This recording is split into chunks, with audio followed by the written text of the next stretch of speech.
La tête de cuvée, le joyau, issu d'un élevage plus long, est un vin magnifiquement expressif, dense, profond, d'une incroyable longueur en bouche, tout en préservant finesse et élégance. Des vins d'exception produits par un vigneron aussi sympathique que ses vins. Anglade au cœur du Blayais. 8 heures ont à peine sonné, Kim le Percheron attend Dominique, un viticulteur bio, écolo ou plutôt rigolo, nous dira-t-il.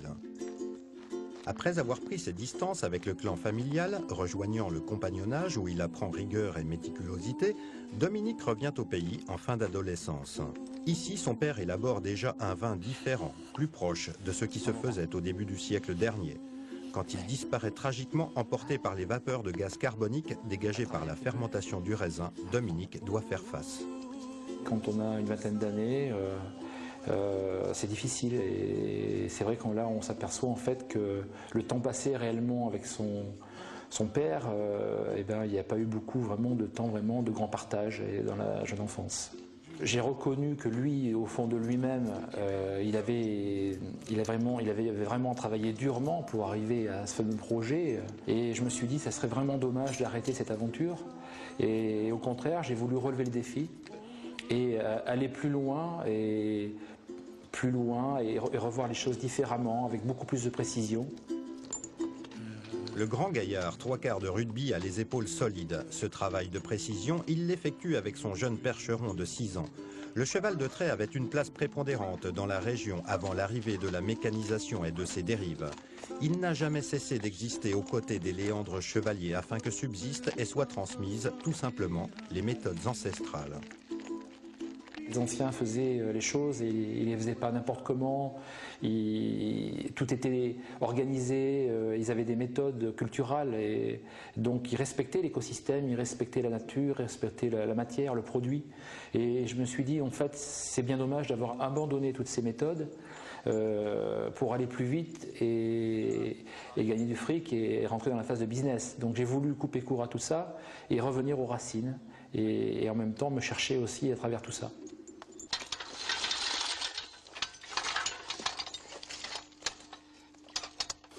Alors donc ceci c'est ce qu'on appelle une canadienne, hein, donc c'est un système donc de herse, donc avec des pus, avec un système de ressort, ce qui permet justement de gratter le sol et de garder un certain taux d'humidité et d'avoir de la terre meuble en fait pour finir les derniers labours en fait au niveau du cycle quoi.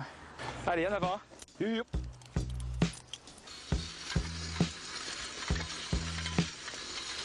mon grand.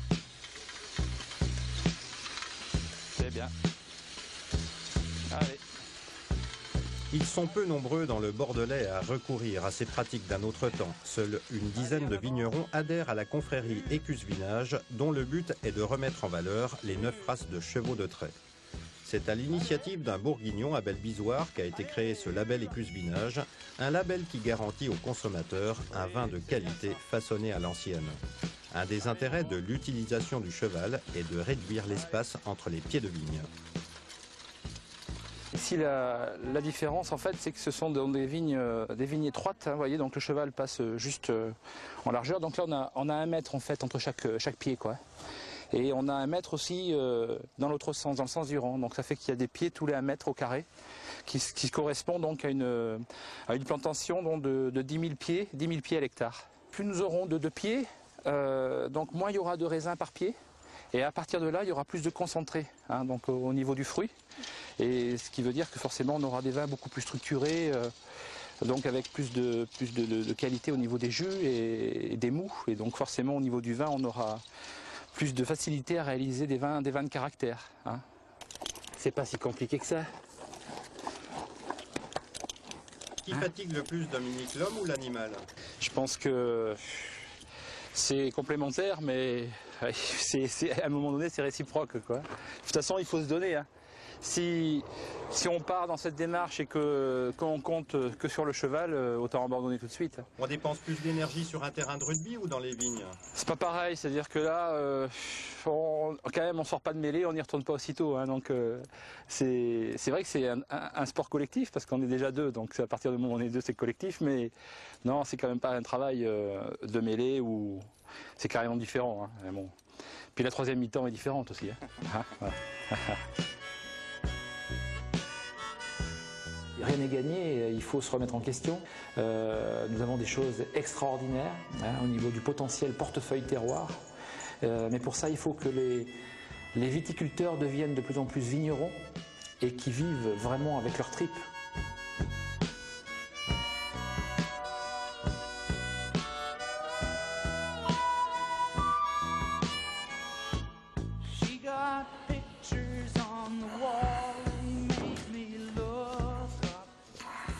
Forcément, ici, les vendanges, on est censé travailler manuellement, c'est-à-dire qu'il n'y a aucune mécanisation.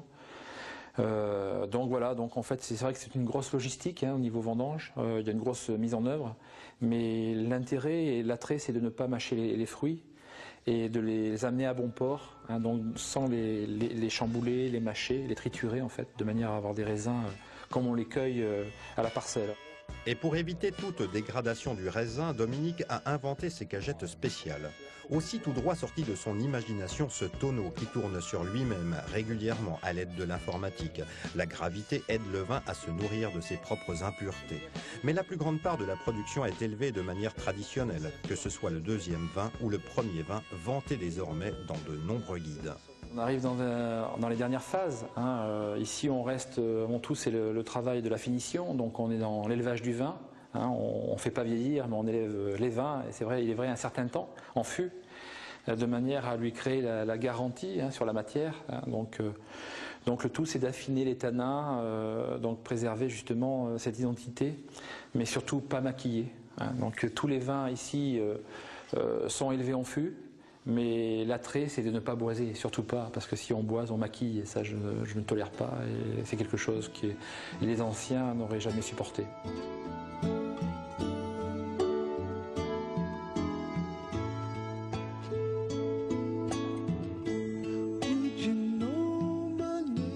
Le Bordeaux, quand même, c'est drainé une certaine image, et je m'aperçois qu'en fait, cette image, on n'a pas su la préserver.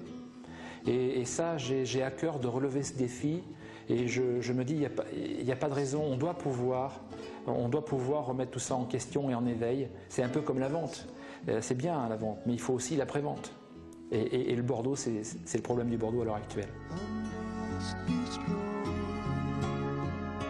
Notre percheron, notre dernier enfant, qui est arrivé dans la famille donc, il y a quelques mois, fait partie, oui, d'une continuité, d'une finalité dans ce projet, parce que ça fait partie de l'âme, et surtout par rapport à l'étymologie aussi de mon nom de famille, l'homme au cheval, Léandre Chevalier, l'homme au cheval. Donc vous voyez, on n'a rien inventé au niveau marketing.